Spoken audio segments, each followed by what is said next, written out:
Hello lovely friends, how are you all doing today? I hope you are well, reaching for something.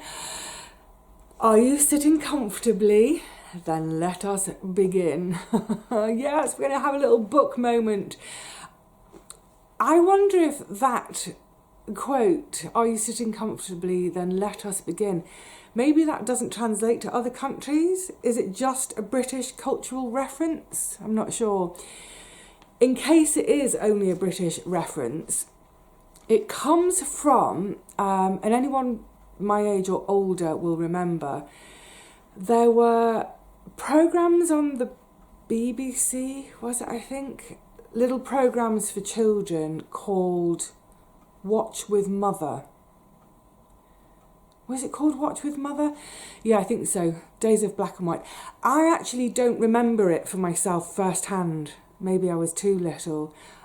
It's one of those references I've seen clips of as an adult. So my memory is only because I've watched things now as an adult. But yes, it was a series of shows for little tiny people called Watch with Mother. I guess the idea was that in the afternoon, when mummy has done all her work in the house, she can sit with her little child and watch a little TV show. I think Andy Pandy was one of them, Bill and Ben. I don't know the others. Anyway, yes, so it always started with, are you sitting comfortably? Then let us begin. Or was that Listen with Mother? It would make sense that it was Listen with Mother. Was that on the radio? You see, this is what I mean. I don't actually remember it. But it's one of those... Sorry, excuse me, getting comfortable. It must have been for Listen with Mother. It's one of those cultural references that we can all quote, even if we don't remember what it's from. So yes, book time. Oh my goodness, I've got an absolute cracker to share with you today. Not what I was expecting. So the book is called Sproutlands by William Bryant Logan. Subtitle, Tending the Endless Gift of Trees. Gorgeous. On the cover, that's some pollarded willow. This, sorry, excuse me. This actually turned up in my letterbox one day. I've probably had it on the shelf 18 months or so. I don't know from whom. I have no idea. But whoever you are, thank you. What a great read. In a nutshell, this book is about pruning trees. And you might think, what? It's over 300 pages. How can you write 300 pages on pruning trees? Specifically, pollarding and coppicing, which are two techniques. And over millennia, they've been used for different purposes. So pollarding is when it's the top of the tree is kind of cut down. This is simplifying it very much. But when the top of the tree is brought down, but there's a lot of trunk left, you might have 6 feet, 10 feet, 20 feet of trunk, even more in some cases. And just the top is cut back. Whereas coppicing is, again, it varies, but essentially it's when the tree is cut down to soil level. And both techniques produce new sprouts that come up. So, for instance, with pollarding, I think probably most people or more people will be familiar with pollarding than coppicing. And it's highly likely, especially if you live in London, that you've seen pollarding without realising what's happening.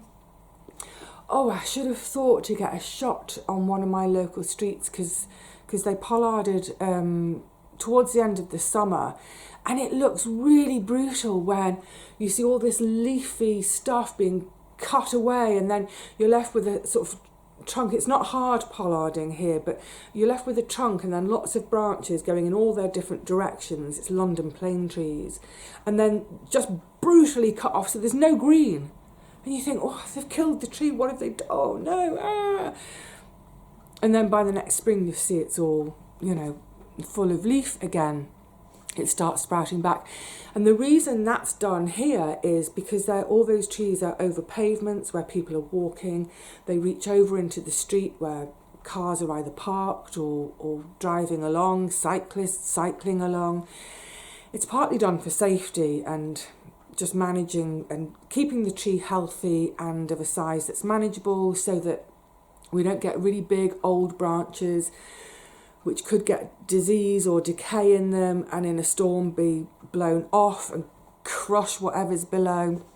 So yeah, you've probably seen pollarding when you're out and about. And like I said, probably a bit less likely to have seen coppicing. Anyway, so that's the gist of the book. It's about pollarding and coppicing and so much more. So like I say, when I started the book, I thought, goodness me, how can you possibly write 300 pages on pruning trees? It's hard to know where to start, because this book goes in so many directions. It covers so much. Essentially, it covers the entire history of trees, full stop, but more especially the history of trees and humans together and us working together. So I'm going to start referring to some notes. I made loads of notes reading through this book because it's just kept... It's one of those books where, rather like when I talked about Sea Shaken Houses, the book about the lighthouses, I love books which have a really niche subject or a really narrow subject, where in reading that book it helps us to really look at and think about something much, much, much more closely than we ever have done, of something that we really take for granted, of something with which we are so familiar we take for granted. Trees. We are so familiar with trees, we take them for granted. I know I do. I mean, I don't take them for granted in that I don't see them and I don't like them. Of course I do. I'm a tree hugger. I literally do hug trees, more of that in a minute. But what I mean is, we just sort of, in terms of taking them for granted, it's like, yeah, it's spring, they're starting to put their new leaves on. It's autumn, the leaves are turning colour. Oh, they've dropped. You know, oh, a branch came down in a storm. That's an oak, that's an elm, that's a London plane. But beyond that, anyway, so what I loved about this book is it really helped me to really think about trees a lot, and I loved it. So yeah, I love that kind of niche read that helps us to really focus on something that we would otherwise take for granted. But to begin with in the book, initially it took a little bit of energy. It was like I was in a really high gear trying to get the book going. And once you get going, it's a romp. The gentleman who's written it, William Bryant Logan, it starts with the premises. He lives in New York, and he has been charged with the job of looking after the pollarded London plane trees outside the Metropolitan Museum of Art. And he's kind of freaking out a bit because he doesn't have a manual. I mean, he's an arborist, but he's just really he's never really done this kind of pollarding before. What if he kills the tree? It's outside the museum. It's this massive new makeover, revamp of the outside space. So therefore, there begins his quest to learn about pollarding and so much more besides. So that's a lovely introduction to the book, and I thought, yeah, ooh, I like this. Come on, let's get underway. Then he quickly goes into the first few chapters. They're really about the evolution of trees at all, as in how did we end up with plants on land as opposed to in the water. Really interesting, but it's very information dense. So that's what I mean about it. It was a bit of a slow read and I had to work at it somewhat.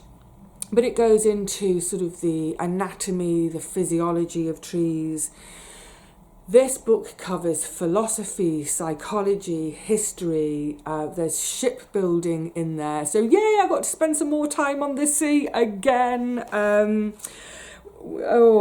Hedges and hedge laying, which is an art all of its own. So yeah, it's a book about pollarding and coppicing.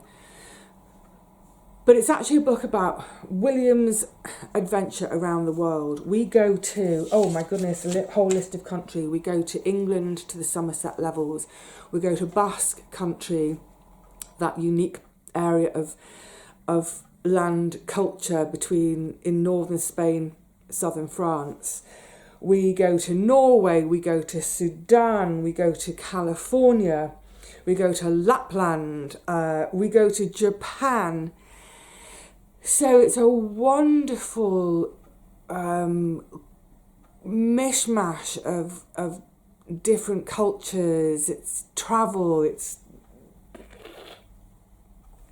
I'm going to find it really hard to talk about this book because I loved it so much, and it's hard to express why, because there's something almost magical and a little bit, not mystical, but yeah, magical about it. All the places he goes to, he's going to those different places to learn a specific technique or to see how those cultures have harvested trees through the centuries. And what's lovely is you get a sense of wherever he goes and whatever he's learning about, he really kind of falls in love with the subject, and you can feel a real deep respect from him for these other cultures, other ways of doing things. He obviously has a big heart. Just on that subject of it feeling somewhat magical, on the back there is a quote. It says, "This deeply nourishing book invites us to reclaim reciprocity with the living world." Beautiful quote from a beautiful writer, Robin Wall Kimmerer, who wrote what has become one of my all-time favourite books, Braiding Sweet Grass, which I've talked about on many occasions. I'm not going to talk about it today. But the fact that the writer of one of my all-time favourite books has made such a lovely quote in those initial pages when it felt a little bit turgid, in all honesty, getting through all that kind of information about the evolution of trees and their development, I just kept thinking about Robin Wall Kimmerer. If she's done such a great quote, there must be something in this book that's worth hanging on for. And there totally was. And I think I'm going to have to talk in terms of nutshells, maybe not nutshells. Oh gosh, I'm really struggling to find how to talk about it. There's a line quite near in one of the first chapters when he talks about the fact that every tree has the potential to be immortal. It just absolutely gobsmacked me, and I thought, wow, he's right. In essence, this book is about humans and trees together, how we've used trees, but in us using them, and I'm not talking about cutting them down and killing them to make a ship, although we've used them that way, of course, but about using them in a way that keeps that tree alive, pollarding, coppicing, and in doing so, how we've helped keep not just trees healthy, but whole environments. So, for example, there's a chapter all about there's a wood he goes to. I can't remember where this one was. It might have been, was it in Basque country? I can't remember now. But it's a whole chapter that's gorgeous. It's a chapter called Spring, and spring as in when the sprouts spring back. So in this particular area, it's a wood that gets coppiced in rotation. So the thing with coppicing, for those who don't know, the tree is cut right down pretty much to soil level. And then what happens is new sprouts come, and many sprouts on that little sort of crown that's left, that's where it's been cut down to soil level, all these little sprouts shoot up. And over the years they grow and grow and grow, and they grow very tall, very straight over a number of years. And that them growing tall and straight is what makes them so useful to us humans. Long straight poles, perfect for us gardeners, for our bean poles, but for older cultures, societies, for making fence posts, for example. The bits that go across fences. There's one point about a sort of a floating bridge across a bog, which was really fascinating. That's ancient. Some of the history that he talks about with the humans goes back to, is it Mesolithic? Really, really fascinating. But yes, in terms of the coppiced wood, it's done in, I mentioned it's done in rotation. It isn't a whole wood that's all cut down in one go. One area is cut down and then it's left alone to grow. And then the following year, maybe, another area of the wood is coppiced and left to go. And it's done in rotation so that first area that was coppiced may not be touched again for 20, 25, possibly even 30 years.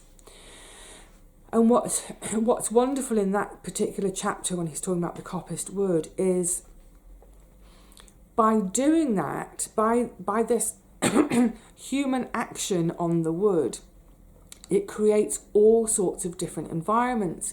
So suddenly in the newly coppiced area, light floods in for the first time in possibly years, decades.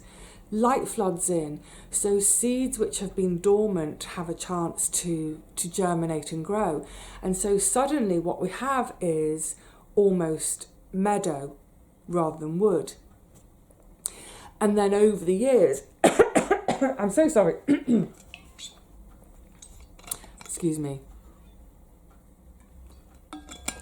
And over the years, 5, 6, 7 years, as all the new sprouts of the trees are growing more and more and more, and it's starting to shade the ground a bit, so brambles start to grow and we start to get thickets. So we go from wood, coppiced, now we're in meadow, then we're into thicket until once again after 25, 30 years, the trees are full sized with a full canopy. It's now deep shade underneath them. A whole host of other plants will now appear and thrive. The meadow plants will have disappeared. They'll have gone dormant again. And with those different habitats come different insects, different birds, different mammals. So rather than having, and I think, I think this was the essence of the whole book, about that a lot of cultures around the world. So for instance, when he's in California, he's focused on how the native, I can't remember the name of the particular tribe in that area, but the Native American population, how they'd managed the land with controlled burns, so rather than coppicing. So the book does go into other stuff, not just cutting. So that population who had controlled burns in one area, and then that area would be left alone for however many years. It might be used for planting something now because there's light without the tree canopy. But again, done in rotation, so this sort of ever-changing landscape, ever providing different habitats, increasing biodiversity. So in fact, I think one of the reasons it so interested me, and I'm sorry if I'm sort of rambling, going all over the place, but it's a huge subject. I think there's been a lot of talk in recent years about rewilding. This is a subject, regenerative agriculture, rewilding, that I've been fascinated in for decades, since I was a teenager really. But it's starting to, I was going to say gain popularity. We're starting to see it talked about in the mainstream way more these days. And there was a plot holder on my plot who talked about wanting to rewild the allotment. It's like, no. The allotment, you specifically have it for growing food. You still need to grow food. And rewilding doesn't mean you kind of lock the gate and walk away for 3 years. Because what he shows in the book is that in terms of biodiversity, there is more biodiversity in those areas where there has been a human hand involved in some way. There's one bit, I marked a few pages. Is it this section? Yes, okay. So, this is in the chapter Spring, which is all about that coppiced wood I was mentioning. And he says, there are about 200,000 species of insects now in Britain, half of which depend on human-altered landscapes. That blew my mind. Makes you think, doesn't it? To think, if we didn't do the altering we do, how much would we lose in terms of flora and fauna? I was mentioning this, I think I was mentioning it in the previous book when I was talking about the James Rebank's books, The Lake District. When we go to the countryside, we're like, oh, it's so lovely, it's so wild, it's so untouched. The fact is, the vast majority of English countryside looks how it looks because of us humans and what we've done within the landscape. So yeah, it's thought-provoking to make. We could all do with thinking a bit more about our impact on the landscape, not just in terms of the negative and thinking, we can't build on greenbelt, of course, but actually with a little bit of help and a little bit of management from us, can we actually increase the biodiversity? Can we increase the number of species of flowers that can shoot up because they've got light? Can we increase therefore the number of butterflies because they're relying on those flowers which are relying on sunlight, and so on and so forth? Yeah, fascinating stuff. There's also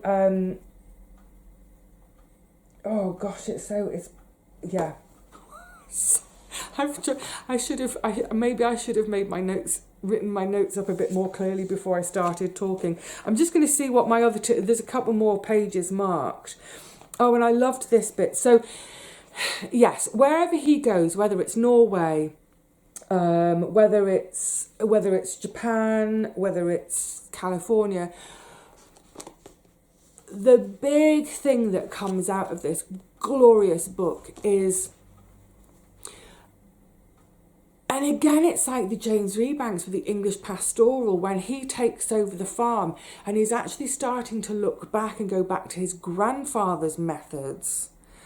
I think we are on this sort of a cusp of people realising we really need to start looking after things. And where technology has taken over aspects of our lives in the last 50, 60, 70, 80, 100 years, yes, we've advanced, great, and we have machines to do things, but actually, what have we lost in advancing? And maybe it's time to look back to what was good. And this is not about looking back with rose-tinted spectacles. It's about looking back to see what worked that's not working now. What can we use from the past in terms of farming techniques? That's so much what this book is about. It's about how we farm and, farm trees. We farm trees. But farming as a whole, how are we farming now? What can we take from the past and bring back to now some of these old techniques? So in some of these woods which haven't been coppiced or managed for 40 or 50 years, which have now been sort of saved by, a group or National Trust, whatever it is, of, okay, let's start working that wood again, because one might think a wood that has been left alone for 50 years is really, really rich now because humans haven't been in there.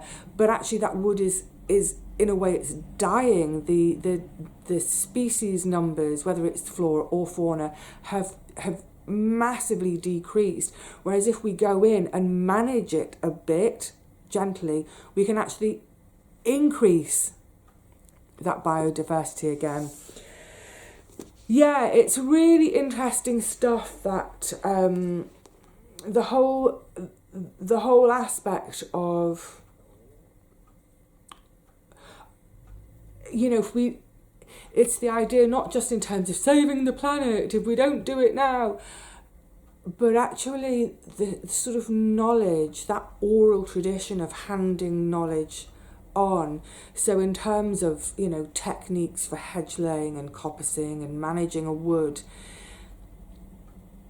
if we stop doing those things, maybe there will come a point when there is no one to tell us how to do it. So when he's on it is a quest. He goes on a quest all over the world to find out how do I do this thing? How do I look after these trees? And we're speaking to people who are also trying to learn, whilst there's someone still around to teach them. Frankly, you know, people are dying out. The last people to have done such and such a craft, such and such a technique. What a romp. I realise that maybe I haven't made sense at all in talking about this book. I apologise for that.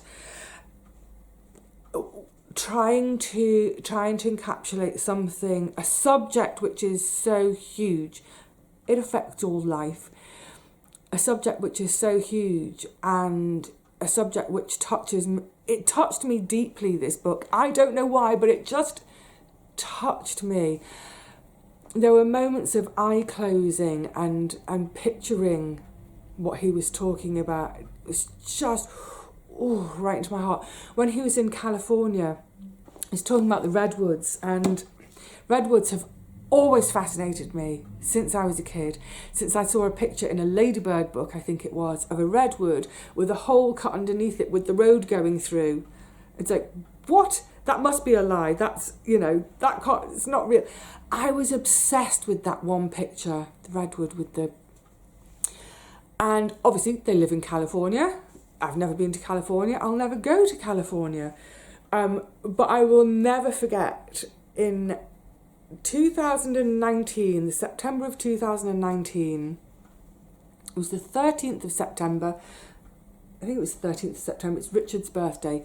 Richard and Paul took me along as their guest to Kew Gardens. They have a pass for Kew Gardens, and because they have a pass, they get to take a guest. I had a lovely, lovely, lovely time. But one of the highlights for me was seeing redwood. Well, I saw it. The seeing didn't last very long, because as soon as I saw it, there was a compulsion. I ran. I could still run a bit 4 years ago. Ran, flung my arms around it and put my cheek against it. And this is really, really stupid. I felt a bit teary. Why do we have that connection with trees? Why do we feel so, I don't know, and that cheek to the tree, am I trying to hear its beating heart? We know it doesn't have a beating heart as such. But yeah, that moment of being able to, it was big. Not as big as in California, but I couldn't get my arms around it. Just to hug a redwood, it was amazing.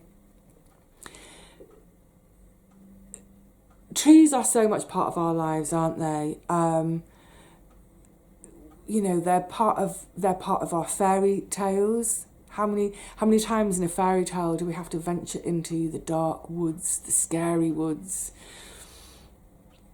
Our houses are built from wood. We burn wood to stay warm. We set sail to find new lands in ships made from wood. It's a beautiful symbiotic relationship, humans and wood. And this book just utterly, beautifully encapsulates it. I cannot recommend it highly enough. In a nutshell, it is a beautiful, magical, mystical, almost profound book. I would never, ever have believed it, opening those first few pages, thinking this is a book about tree pruning that lasts 300 pages. How can you write 300 pages on pruning trees? If you get a chance, I'm going to put this in the shop so someone will get a chance. If you get a chance ever to pick up a copy, do. Stick with it in the first couple of chapters because they are a bit turgid, honestly. But once we get into the quest, it's just wonderful. What else did I mark? I'd marked a page about...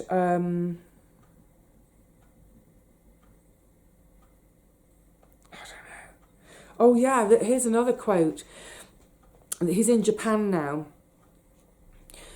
He's talking about uncut woodlands have about 176 different species of plants living in them, whereas the whole mosaic of this particular wood he's talking about that's cut and coppiced, it has 351. It's twice as diverse as the untouched forest. That wasn't the quote I was looking for, though.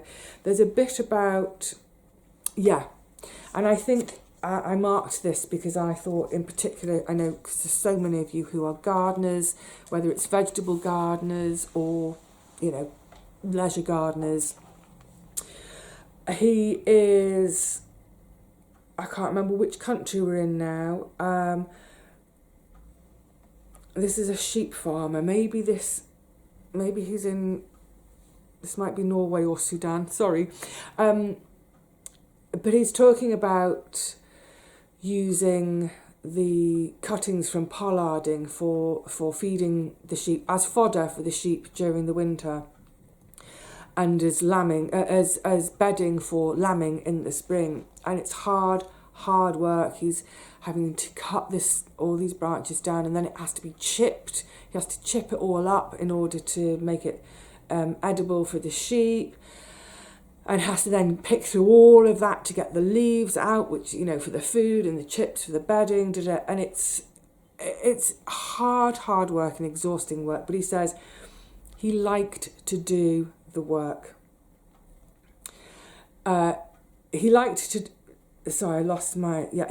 do the work. He says it kept him interested in and deeply connected to his farm. Just the act of doing that labour, it forms that deep connection with his land and his farm. And I loved that. And I thought that's so true, isn't it, of for us gardeners as well, when people say, oh, it'd be quicker and easier to just go to the shops and buy all your vegetables. But growing our own vegetables, having our hands in our soil. I was talking about the soil the other day to Paul, I can't remember the context of which, and I was talking about it being my soil. So it's my soil.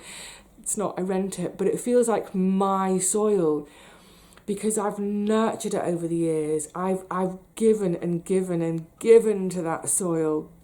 I've tried to look after it so well. It's my soil.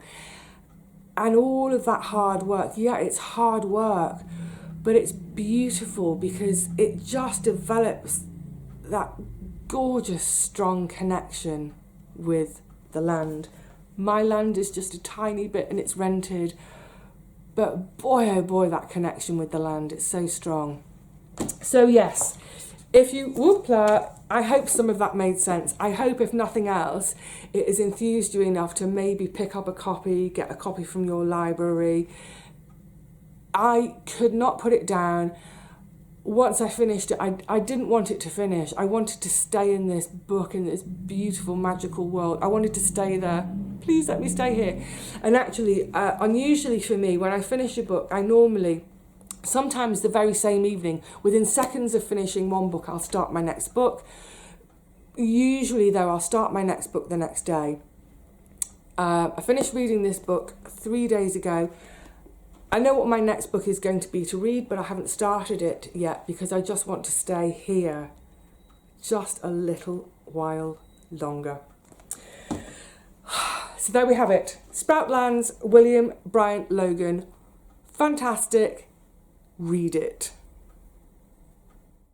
I'm still here, although by the magic of video, telly, whatever, I'm not at home. I've popped out because I really wanted, here comes some traffic, I really wanted to give you an example of this pollarding that I've been talking about. And this little street I'm on, I'll wait for the van to go, this little street I'm on is a great, well, has got some great examples on it for me to show you, because the street has been done at different stages. They've been done at different stages this year. So yeah, perfect example. So if you're with me, it's really cold, by the way. Bear with me. We're going to start our tour of pollarding. Another car. I think it's heading towards the time of afternoon for picking up kids from school, that's why. Yeah, we're going to start. Let me show you the first in our little series of a few pollards on my road. We even have a little bit of blue.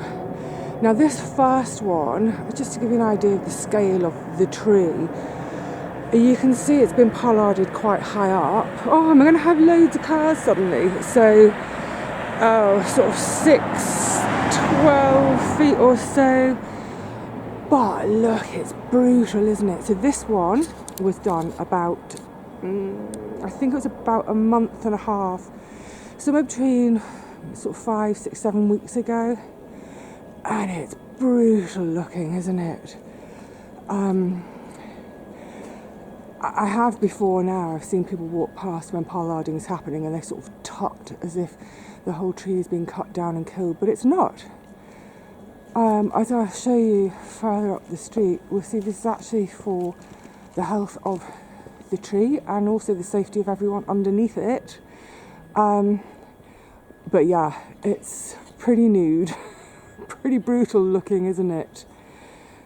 And you can forgive people for thinking, you know, what on earth is the council doing, hacking these poor trees to pieces like this?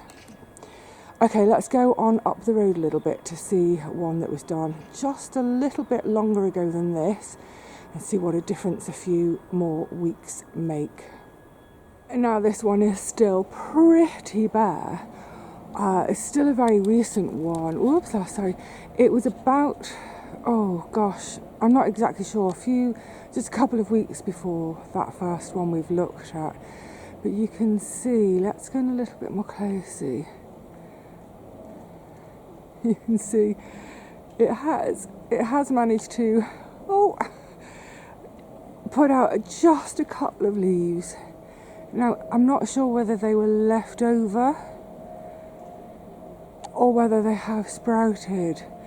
I'm not entirely sure. I am sure though the ones slightly further up the street that were done earlier, so let's go and have a look at those next. I'm just going to wait for that car to pass. I am on the street. There we go, I'm on the street. So this one was done much earlier in the year. This was done about March, end of March, April. And you can see just how much it sprouted back in that time. Let's see, just get you a little bit closer. I think it's sort of particularly obvious up on the left here as we look. There we go. So you can see where it was looking pretty stumpy, but then it's just massively sprouted back again. Wonderful. So yeah, where are we now? So it's about 6-7 months ago. A pretty fast, pretty fast recovery. Sorry, it's suddenly rush hour. It's not actually rush hour, but there we go. Nice to see a clear blue sky. Now this one, rather like the last one, as in it was done about 6 months ago, but this one's dropped all its leaves, so it actually makes it really clear for us to see how much it has sprouted again in that time. See all those little sprouts springing. I'm guessing most of those sprouts are sort of 50, 70 centimetres. Possibly a little longer. But yeah, 6 months later and without its leaves. I'm pointing at the ground. Now to just finish off our little street tree pollarding tour, I'm going to show you another tree. It's not actually pollarded, but it's one of our newly planted, 3 winters ago it was planted. It's what they call street trees, as in we can write to the council and say, please may we have some trees. And this gorgeous rowan was planted. I'm wondering if the colour won't be really evident today. Let me see if we come around the other side, see if we can get the light on it a bit better, because it has been getting closer. The most stunning orange. Those berries. Oh, the birds love rowan berries. So yeah, this is a rowan tree, also known as a mountain ash. I believe they're native in the UK. I know my grandparents had them at Green Acres, and like I said, yeah, the birds will adore, it's getting even closer, adore these gorgeous berries. Whoa! Maybe out a little bit. So, with this beautiful flaming orange rowan and a sort of washed out blue sky, I shall now officially bid you all a fond farewell, and I hope that's been an interesting one today, all about the trees and us humans and how, well, we all seem to do better with each other. So let's remember to look after each other. Cheerio!